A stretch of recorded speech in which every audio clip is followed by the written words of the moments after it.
ഞാനും ഒരു law ഒബൈഡിങ് citizen ആണ്. ഞാൻ നിങ്ങളോട് പറയുന്നത് within the framework of citizen. നിങ്ങളൊരു സ്ത്രീ ആയിരുന്നിട്ട് പാവം ഒരു പെൺകുട്ടി, അവൾക്ക് ഡോക്ടർ ആവണമെന്നാണ് ആഗ്രഹം. ഇതെല്ലാം ഞാൻ റൂൾസ് ആൻഡ് റെഗുലേഷൻസിൽ തന്നെയാണ് സംസാരിക്കുന്നത്. ഞാൻ NDA ജോയിന്റ് സെക്രട്ടറി അടുത്ത് സംസാരിച്ചോളാം. നിങ്ങൾ എന്ത് ചെയ്യുന്നെന്ന് എനിക്കറിയില്ല. അറ്റ് എനി കോസ്റ്റ് ആ പെൺകുട്ടിക്ക് ഹോൾ ടിക്കറ്റ് കൊടുത്തേ പറ്റൂ. സർ, കോവിഡ് SOP ഉള്ളതുകൊണ്ട് തന്നെ ഉടനെ അങ്ങനെയൊന്നും ചെയ്യാൻ പറ്റില്ല സർ. നാളെ എന്തെങ്കിലും ഒരു പ്രശ്നം വന്നാ പിന്നെ ഞാനായിരിക്കും അതിന് ഉത്തരം പറയേണ്ടി വരിക.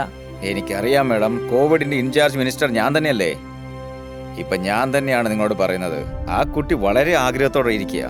അതിനുവേണ്ടി എന്തൊക്കെ റൂൾസ് ശരിയാക്കണോ and within the framework of റൂൾസിനകത്ത് ഞാനിപ്പോൾ വന്ന് എന്തൊക്കെ ഡോക്യുമെന്റ്സ് നിങ്ങൾക്ക് തരണോ അതെല്ലാം ഞാൻ നേരിട്ട് വന്ന് തരാം. നിങ്ങൾ ആ പെൺകുട്ടിക്ക് ഒന്ന് ഹെൽപ്പ് ചെയ്യുക. സർ, ചീഫ് മിനിസ്റ്ററുടെ കയ്യിൽ നിന്നും ഒരു റിട്ടേൺ ലെറ്റർ തരാൻ പറയൂ സർ.